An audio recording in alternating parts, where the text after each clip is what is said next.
The following is transcribed. Welcome to Bat-Supe, the never-nutritious, definitely delicious podcast dedicated to the old-time radio adventures of Superman and the dynamic duo. Buckle your utility belts for lots of authoritative talk, plenty of uncertainty, and police intervention galore. Before we get to today's adventure, let's pause for this important message. Gang, those specially marked cans of Bat-Supe with the Swell Bat-Supe decoder ring inside are just flying off the shelves, and with good reason. These high-quality decoder rings are not only fun for writing and decoding secret messages with other members of the gang, but they're plenty stylish, too. You can wear them anywhere you want and be the envy of the neighborhood. They work with your regular school clothes, and you can even wear them when you're dressing up fancy for a school dance or a funeral. And gang, unlike other secret decoder rings, our Swell Bat-Supe decoder rings won't turn your finger green. And remember, you can only get them inside specially marked cans of never-nutritious, definitely delicious Bat-Supe. Next time Mom is at the store, have her grab a bunch of cans so you can have plenty of spares. Bat-Supe, wherever fine podcasts are sold. Bowling is healthy and fun.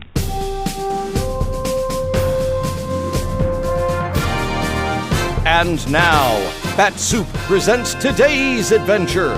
Part 16 of Looking For Kryptonite, as originally broadcast on Christmas Day, 1945. Kellogg's Pep, the super delicious cereal, presents The Adventures of Superman. Faster than a speeding bullet. More powerful than a locomotive. Able to leap tall buildings at a single bound. Look, up in the sky. It's a bird. It's a plane. It's Superman. Yes, it's Superman who today finds it necessary once again to call on his friend Batman for assistance. We'll join them in just a moment. But first, here's Superman himself with a personal message for you. Hello, everyone. This is Superman, bringing you best wishes for a very Merry Christmas from Lois Lane, Perry White, Jimmy Olsen, and myself. You know, after so many years of half-heartedly celebrating this wonderful holiday while the world was at war, while the many men and women we knew and loved were scattered all over the globe, Christmas today is very extra special. It's special because many of our friends and relatives are back home to celebrate Christmas with us. And because, once more, peace on earth, goodwill to men is more than just a beautiful phrase. On this Christmas Day, let's all determine to do everything we can to see that this remains a lasting peace on earth through the everyday practice of goodwill to men. You see, wars grow out of misunderstanding, hate, and intolerance. All things that were preached against by the Prince of Peace, whose nativity we celebrate today. Now, if we try to understand our fellow men, if we avoid hate and banish intolerance, we would do away with the cause for war, and this scourge would forever disappear from the earth. Try to remember always that, as Abraham Lincoln said, all men are created equal. Regardless of race, creed, or color, we're all humans, entitled to the same respect and privileges. Here in America, all of us, black and white, Catholic, Protestant, and Jew, are all Americans. And we must live together peaceably at home if we are to live in peace with the rest of the world. Let's see that forever hereafter there is peace on earth, goodwill to men. A Merry Christmas to you all. Now, the adventures of Superman. Learning the whereabouts of 2 stolen pieces of kryptonite, the deadly element which robs Superman of his great strength, a mysterious criminal leader calling himself Mr. Jones boasted that he would destroy the Man of Steel. Clark Kent and Inspector Henderson found Jones' broken throat atomizer, and locating the jewelry shop where it had been purchased, learned that a man giving the name of Phillips had just ordered a similar one by telephone. Hiding in the shop on Christmas Eve, Kent and Henderson were stunned when Lois Lane, girl reporter for the Daily Planet, called for the atomizer. They trailed her to a church, where Lois took a position in the choir box. A moment later, a slender, scholarly-looking man appeared and was identified as Mr. Phillips, the choir leader. As we continue now, the choir has begun to sing, and Kent and Henderson, seated in a rear pew, realize that the choir leader answers perfectly to the description of the murderous Mr. Jones. Listen. Kent, that choir leader is Jones, the guy we're looking for. Well, he answers the description Batman gave us, all right. He's thin, scholarly, Even the pince-nez glasses. But I can't believe it. Whether you believe it or not, it's true. Jones is masquerading as a choir leader named Phillips. But he slipped up when he sent Miss Lane to pick up his atomizer. And now I'm going to pick him up. Wait, Inspector. Wait, nothing. That guy is a crook and a murderer. Come here. Let go of my sleeve. Have you forgotten where you are? You're in church. This is Christmas Eve and services are going on. Oh, yeah. You're right. Besides, we're not sure he is, Mr. Jones. Not sure? Didn't we find his busted atomizer in the bookstore where he shot the Scarlet Widow? I know. And didn't he order a duplicate from the same jewelry shop where he bought the first one, but using the name of Phillips? I know all that, and I'm inclined to agree with you. But neither you nor I ever saw Jones, so we can't make a positive identification. Wait till I get my hands on him. I'll get the truth out of You him. might not. The thing to do is to get someone here who knows him, who's seen him. Yeah? Who? Batman, of course, or Robin. They both know Mr. Jones. He tried to finish them off in his phony sanitarium. Well, where are you going to find them? Nobody knows where they keep themselves. I think I might be able to find them. You wait here, Inspector. Just try to get me away. Okay, but just don't tackle our choir leader friend until I get back. Are you trying to tell me how to run my job again? No, Well, on your way then. And if you want to be in at the finish, make sure you're back by the time those Vesper carols are over. Because the minute they are, I'm going to put handcuffs on Mr. Jones and Miss Lane. Leaving the church, Kent swiftly resumes his true identity of Superman and streaks through the dark evening skies to the other end of the city, where he drops down before a handsome brick residence, where Batman and Robin live under their true names of Bruce Wayne and Dick Grayson. A large illuminated Christmas tree stands on the terrace, and Batman, wearing the gray tweeds of Bruce Wayne and looking worn and weary, opens the door to Superman's ring. Oh, hello, Superman. Hey, come on in. I've got bad news for you. Why, what happened? Robin and I lost Mr. Jones' trail. I'm awfully Don't sorry. worry about it. I think Inspector Henderson and I picked it up. You did? Uh-huh. Where? When? Jones is at a church across town, masquerading as a choir leader named Phillips, or so we think. We need you to identify him. Can you come over now? Well, all I have to do is close it. Oh, wait. Do we need Robin? I don't think so. Not at the moment, anyhow. Well, good. Come on, then. I made him go to bed. He was pretty worn out. Well, no wonder. After your little experience in room 0. Well, all set for a quick trip? We go by Superman Express, eh? Non-stop. Hang on. Let her rip. Here we go, then. Up and away! Oh, you're a lot faster than my bat plane. You ever need a job, Superman, come to see me. Thanks a lot. I'll remember that. Gosh. Don't ever tell Robin about this ride. He'd never forgive me for leaving him behind. I'll make it up to him. That looks like our church ahead. Fasten your safety belt. We're going down. Roger. Down to those bushes. Down! There we are. Oh, good. Choir's still singing. Okay, strip to your Batman costume. Then I'll get back into Clark Kent's clothes. What for? Oh, yes. I saw Jones as Batman. That's right. Can't very well identify him as Bruce Wayne, can I? No. And I left here as Kent. You realize you're the only person in the world who knows I'm Superman? These quick changes get a little confusing sometimes, don't they? You're not kidding. I've almost given myself away to Jimmy Olsen a dozen times. There we are. Now, my specs. Okay. You all set? I'll just have to get my hood and mask on. There. Here, I'm ready. Lead me to friend Jones. Come on. Oh, it's starting to snow. Looks like we'll have a nice white Christmas. Won't be nice for me. Why not? This bird is really Jones. We'll make him give out with where the kryptonite is, and all your troubles will be over. Not quite. I haven't had the heart to tell you yet, but Lois Lane is mixed up with him some way. What? Yes, she... Uh-oh, hold it. What's up? I guess the carols are about over. We're going to open the doors. Quick, get behind this bush. You were right. That X-ray vision of yours comes in handy. But where's the choir leader? He's joining Lois. Now they're starting down the aisle together. Oh. What now? Oh, she just gave him the atomizer. What atomizer? I'll explain later. I was hoping she wouldn't give it to him. Wait a minute, here comes Henderson. Suppose he's going to stand outside and grab them. Inspector! Oh, there you are, Kent. Listen, she gave him the atomizer. I know. Batman. Merry Christmas, Inspector. Where did you find him, Kent? Why, Oh, yes, Never mind. Tell me later.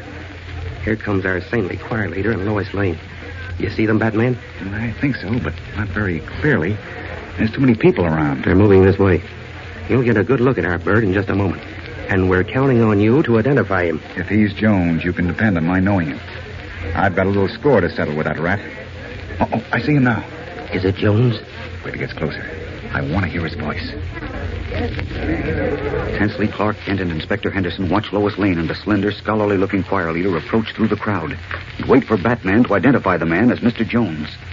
If he does, Superman may be freed from the menace of the deadly kryptonite forever. But Lois will be branded as a criminal. We'll return in a moment for the dramatic climax of today's episode. But first, here is a very special message for you from your friend Dan. Today, gang, I won't be talking to you about Kellogg's Pep because it's Christmas Day. Instead, let's talk about what makes Christmas one of the very best days in the whole year. You see, Christmas is a day when lots of dreams come true, when that very special gift that you've been wanting so much more than lives up to your hopes. It's a day when you give a happy thought to others, when the gift you give warms someone's heart. So Christmas and its kindly customs have lived for many centuries. It's a day of joy and cheerfulness, a day you look forward to and plan for, and a day you remember ever after. So, gang, today, the grand old Kellogg Company of Battle Creek is wishing you the very happiest Christmas of all. Outside a church on Christmas Eve, Clark Kent and Inspector Henderson are waiting for Batman to identify the choir leader as Mr. Jones, a criminal leader and murderer. He is now approaching through the crowd with Lois Lane. Listen. Well, Batman, is it Jones or not? Just a second, Inspector. I want to see him close up and hear his voice. Oh, weren't the Vespers lovely tonight, Mr. Phillips? Indeed, they were, Miss Lane. You members of the choir did me proud. Thank you.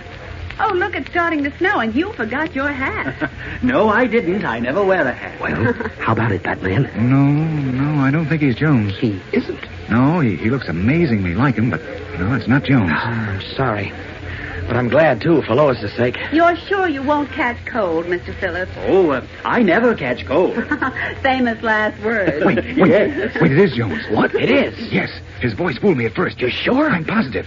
He's putting on an act, but it's still Jones. I swear to it. That's enough for me. Let's go. Now, wait, Inspector. Don't scare Lois. You keep out of this, We Kent. always wanted, but very seldom. Good evening, Mr. Jones. I beg your pardon. Never mind begging my pardon. Just put your hands out for the pretty bracelets. What? Inspector Henderson, what is the meaning of this? As if you didn't know, Miss Lane. Come on, Jonesy. Put out your hand. But... Clark Hello, Lois. and Batman. Wait, Clark, what is this? Well, why are you looking at me so strangely? And what is Inspector Henderson doing to Mr. Phillips? Now, see Save here, it for the sir. judge. All right, Miss Lane. Let's try this other bracelet on you. For size. What? I should say not. I don't understand. Clark, are you just going to stand there and let him handcuff me? I'm sorry, Lois. There's nothing I can do about it. But There, that does it. What? Now, we'll come along quietly, both of you. I gave you a break taking you behind this bush where it's dark. But if you want all your church friends to see you... I don't care what they see. I want to know the meaning of this outrage. So do I. Oh, cut out the comedy, will you? Now, I've got a taxi waiting up the street. If you want to act nice, we can ride in that. What? Otherwise, I'll have to call the wagon. The wagon? You must be out of your mind, Inspector. Clark, will you stop standing there like a gook and explain this? I suppose it's a joke, but it Maybe isn't murder very... is a joke to you, Miss Lane, but not to us. Murder? Well, I... Mr. Jones here murdered the Scarlet Widow, Lois. Mr. Jones. Oh, so that's it. You've made a mistake. This isn't Mr. Jones. Of course not. My name is Algernon Phillips. Yeah, and mine's Humperdinck Hornschnozzle. Let's get going to that taxi. I will not budge until I know what this is all about. You'll move and move fast, Miss Lane. Now, look... And if it'll make you feel any better, which it won't, Kent and I were in the jewelry shop this evening when you picked up the atomizer for your friend, Mr. Jones. The atomizer? Oh, of course I did. But I don't understand. I think I do now. You realize we've got the goods on you, huh, Jones? I realize it's time to reveal my secret. What? We know your secret, chum. No, you don't, Inspector. It's a strange and quite terrible story, one I've kept locked in my heart for years. But now, well, I guess I can't keep it secret any longer. I live just a few doors down the street. If you gentlemen would be good enough to accompany me there... Nothing doing. We're going to headquarters. Please, Inspector. You see I'm not armed. You can examine my house carefully before we go in. I assure you, you won't regret it. But if you insist on going to headquarters now, I'll never tell my story. Oh, no? Take him up, Inspector. What can you lose? That's what I say. Huh? Well, okay. We'll go to your house, Jones. But remember, don't try any tricks. It won't be healthy. I quite realize that. Shall we go? Yeah. And remember, I'm right behind you. With a gun. Handcuffed together, the slender, scholarly-looking choir leader and Lois Lane start away from the church, closely followed by Inspector Henderson and a puzzled Clark Kent and Batman. What is the strange and terrible story Mr. Phillips, or is it Mr. Jones, has promised to reveal? Well, it's a strange story, fellows and girls, one you won't want to miss. So be sure to tune in tomorrow, same time, same station, for The Adventures of Superman. Faster than a speeding bullet. More powerful than a locomotive. Able to leap tall buildings at a single bound. Look, up in the sky. It's a bird. It's a plane. It's Superman. Fellows and girls, be sure to follow the adventures of Superman. Brought to you every day, Monday through Friday, same time, same station, by the grand old Kellogg Company of Battle Creek. And for other thrilling adventures of Superman, see your local newspaper. Superman is also a copyrighted feature appearing in Superman DC publications. Say, gang, you'll get a bang out of this. Kellogg's Variety is back. That's the grand 10-package assortment of 6 swell Kellogg cereals. Makes breakfast more fun than a picnic. Makes it easy for Mom, too. No dishes to wash, thanks to the new Kell Bowl Pack. You can eat right out of it. What's more, these generous packages are great for lunch boxes and outings. So ask Mom to hurry and get Kellogg's Variety at the grocer's her very first chance. And be sure to be with us tomorrow for the thrilling adventures of Superman. This is the Mutual Broadcasting System. That was part 16 of Looking for Kryptonite from The Adventures of Superman. Thanks for listening, and be sure to give us a like and subscribe to Bat-Supe so you'll be in the know when we drop new episodes. You can also like us on Facebook. That's going to wrap things up for this episode of Bat-Supe, but be sure to tune in next time when you'll hear Lois Lane say, Oh, I'm beginning to get this now.